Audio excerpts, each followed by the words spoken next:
سرچی کوسوف به تنهایی بر اثر هیپوترمی احتمالاً ضربه به سر در غار ورجینیا جان باخت. کریس یوجر پس از سقوط به یک حوضه کم عمق در غار کوا جان خود را از دست داد. عین سوماخ در یک شکاف باریک در کوه آلاکارا گیر افتاد و جان باخت. کاران پس از گرفتار شدن در سیل ناگهانی در غارهای آبی غرق شد. این محتوا واقعیت هولناک دردناکترین مرج‌های غار تاریخ را بررسی می‌کند. روایت‌هایی را که نشان می‌دهد چگونه وسواس و بی‌تجربگی در برخورد با قدرت بیرحم طبیعت به فاجعه انجامید.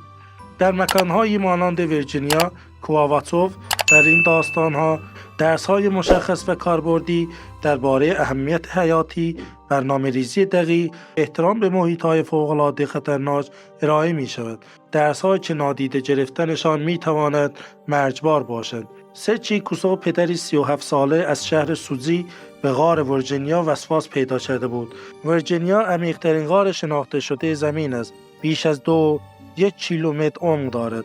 سرچی پیش از این وسواس فقط 2 بار غارنوردی کرده بود. این غار عمقی طاقت فرسا و ساختاری بسیار پیچیده داشت. سرچی غار را نوع زیارت و آزمون نهایی زندگی خود می‌دید. غار دارای بخش‌های بسیار خطرناک مانند سیفون‌های باریک و سرد است. غارنوردان حرفه‌ای برای عبور ایمن به چندین روز زمان و سیستم‌های پشتیبانی نیاز داشتند. برنامه‌ریزی دقیق برای مقابله با خطرات احتمالی ضروری بود. در سال 2018 یک سیل ناگهانی تقریباً تیم نشنال جیوگرافیک را در درون غار کشت. آن سیل یک چاه عمودی را به آبشاری کوبنده تبدیل کرد. این حادثه به جای بازداشتن سرچی عزم او را راسختر کرد. سرچی در اول نوامبر 2020 تصمیم گرفت به تنهایی وارد غار ورجینیا شود. به خانواده‌اش گفت که به دنبال معنای زندگی است. مقصد و نقشه واقعیش را برای کسی فاش نکرد. قصد داشت غار را کاملا به تنهایی فتح کند. مسیر رسیدن به دهانه غار شامل کیلومترها پیاده‌روی در کوهستانی لغزنده و خطرناک بود. او بدون مجوز رسمی، بدون بیسیم و بدون تیم پشتیبانی وارد غار شد. تنها تجهیزاتش یک طناب و نقشه‌هایی از اینترنت بود. سرچی وارد سکوت خفه کننده و تاریک مطلق غار شد. تجهیزاتش را در کیسه‌های ضدآب پایین می‌فرستاد و قدم به قدم عمیق‌تر می‌رفت. در عمق بیش از 300 متر در کمپ قدیمیش تیم دیگر شبمانی کرد. روز دوم شامل عبور از چاه‌های سرد و ریزشدار بود. او به کمپی عمیق‌تر و منزوی‌تر رسید. آخرین یادداشتش را نوشت. 3 نوامبر آخرین باری بود که کسی از او خبر داشت. تیم غارنوردی پرو اسپیلو هنگام بازگشت در 6 نوامبر متوجه دستکاری تجهیزات شدند. آنها دریافتند که فردی به تنهایی فراتر از محدوده امن پیش رفته است. جسد سرچی نزدیک کف غار کنار یک سیفون یخزده پیدا شد. داغ پیشانیش هنوز ضعف روی صورتش میتابید. یادداشت‌هایش بینشی از وضعیت ذهنی او بیش از مرگ ارائه میداد. مقامات معتقدند او تلاش کرده از آب یخزده عبور کند. خستگی، کم‌آبی و سرمای شدید احتمالاً باعث بیهوشی او شدند.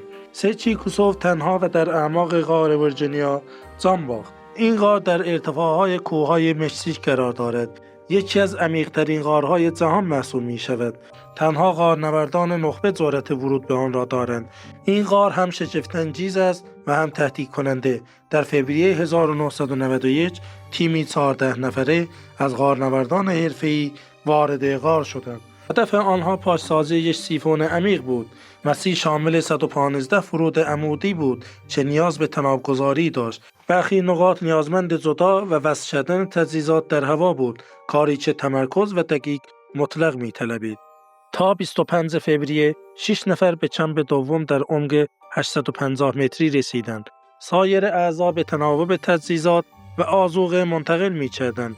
در اول مارس پیتر بوستون، پیتر هاربلن و جیمز براون وارد شدند. کریس یوجر که به تازگی از بیماری بهبود یافته بود همراهشان رفت. آنها به صورت زوج‌های جداگانه حرکت کردند. یوجر و هاربلن از چاه‌های خیس و پیچ در پیچ عبور کردند.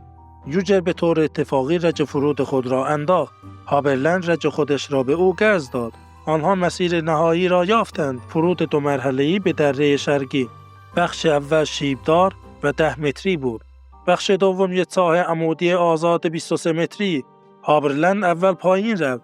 پس از رسیدن علامت داد چه مسیر امن است.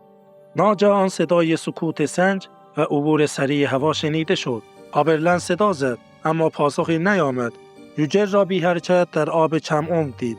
بدنش به طور غیر طبیعی پیچ خورده بود. بررسیان نشان داد حادثه مرگبار رخ داده است. هابرلند در 15 دقیقه خود را به کمپ رساند. همه جی بازگشتند اما یوجر بی نبض بود. 20 دقیقه CPR انجام شد. بی نتیجه. بدنش واکنشی نشان نمیداد. مرگ کریس یوجر تایید شد. ان سوماخ 36 ساله برای عکاسی به کوه آلاکارا رفت. او کوهنورد حرفه‌ای نبود. کوه دارای شکاف‌های باریک و صخره‌های تیز بود. هوا آرام و صاف بود. او به تنهایی حرکت کرد. اسب با صدای مضطرب با خانواده‌اش تماس گرفت. گفت گیر افتاده اما موقعیتش مشخص نیست. تماس قطع شد. عملیات جستجو آغاز شد. روز بعد گوشی شکسته‌اش در شکافی پیدا شد. او در شکافی بسیار باریک سقوط کرده بود. بدنش عمودی جیغ کرده بود.